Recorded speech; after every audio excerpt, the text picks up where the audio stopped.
Hello YouTubers, RogueMonkeyJr here, and in today's video we're going to be talking about the first DLC that is due to be released for Battlefield 1 in March. They actually put out some more info on the DLC that is called They Shall Not Pass.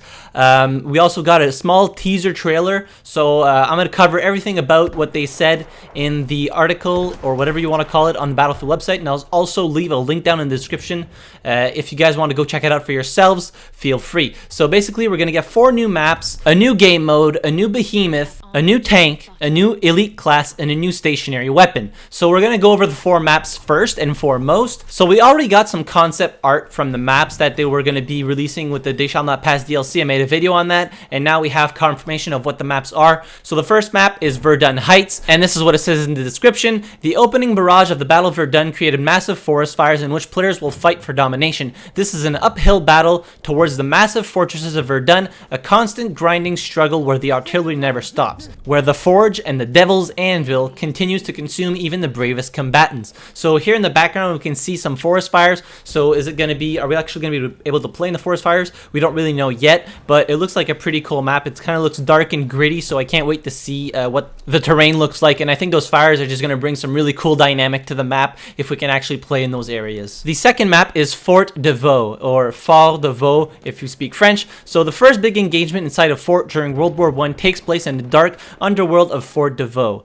Down in the maze of dark galleries and wet stone corridors, French and Germans fight ferociously with grenades, guns, bayonets, and flamethrowers. So it looks like this map is probably going to be very infantry focused. There's not going to be any vehicles from the art that we have up top here.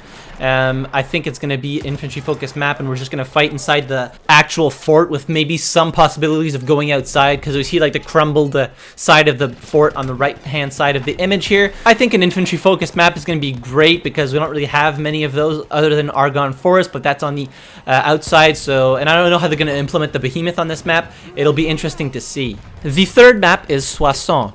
Take part in one of the biggest tank assaults of World War I. The French 10th Army moves to take back Soissons using their powerful Saint-Chamond tanks. Planes, tanks, and infantry clash in the beautiful French countryside in the early hours of a hot summer day. Only the thunderstorm is louder than the war. So what this description says is, actually they're talking about the French tank that we're going to get for the French Army faction, the Saint-Chamond tanks. It's a new tank that's going to be available for selection when you... But I'll talk about that a little bit later. And we also know what the weather event is going to be, because it says a thunderstorm is louder than the war, so we can suppose that it's going to be a thunderstorm that's going to be the weather event in this map.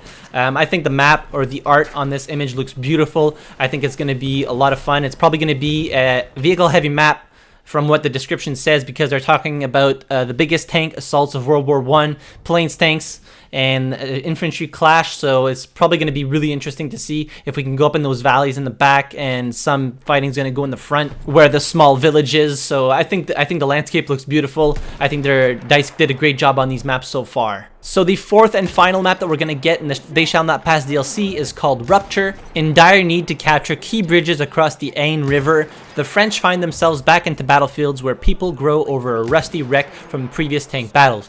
It might seem calm, but this maze of steel beasts provides an excellent place for those who plan an ambush.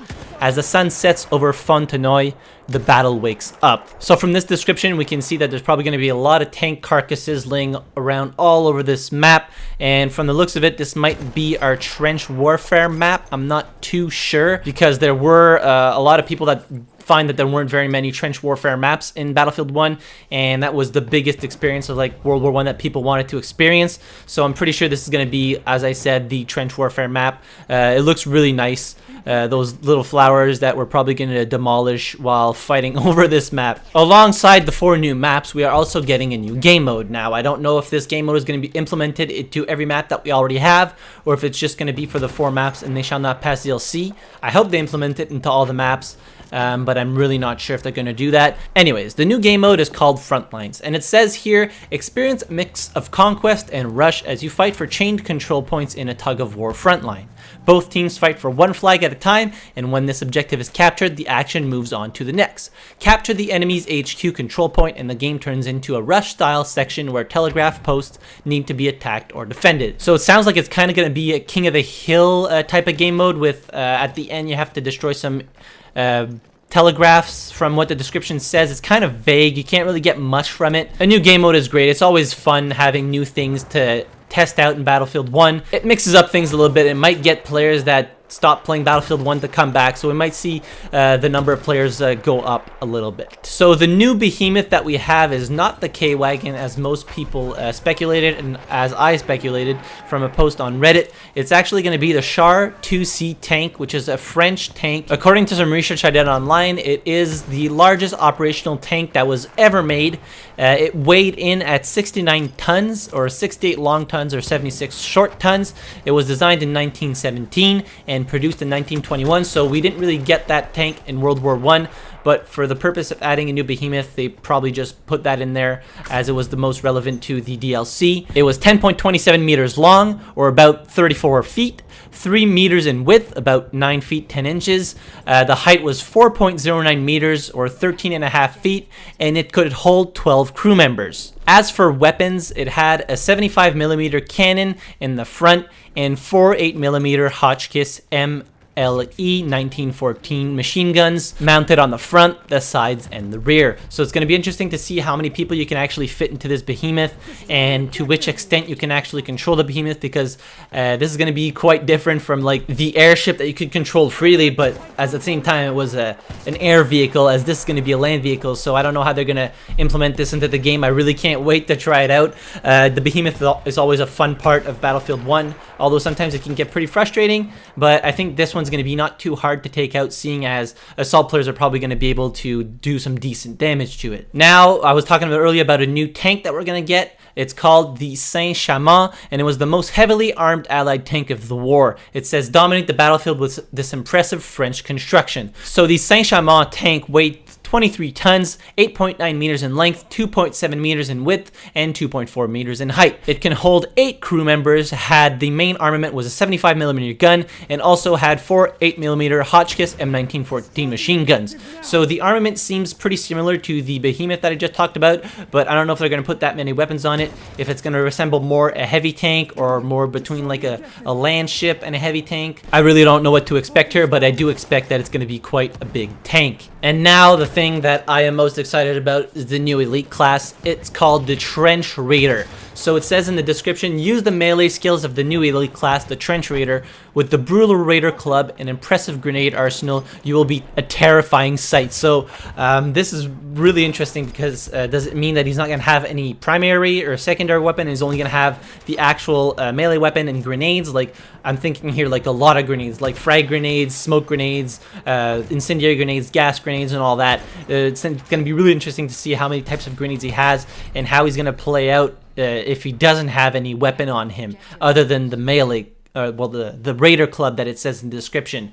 How strong is he going to be? Because playing melee only can be quite tricky, unless of course he only appears in certain maps, which is very infantry focused. I'm thinking here the trench maps, he might be really effective in there, and people might really have a hard time killing him. So I just can't wait to try him out. And the last bit of information that we have from the DLC in the article that is on Battlefield website is the new stationary weapon. It says, similar to a field gun, the Siege Howitzer can be operated by an infantry player. This new stationary weapon is operated through indirect aiming / firing in the same vein as mortars and artillery vehicles. So I think it's going to kind of like be a stationary mortar that you can use maybe from your spawn point or something like that, or on certain flags, to actually launch artillery shells onto the enemy, because in the Battle of Verdun there were actually loads of artillery shells fired everywhere, so they didn't really have a choice but to put the artillery stationary weapon in here.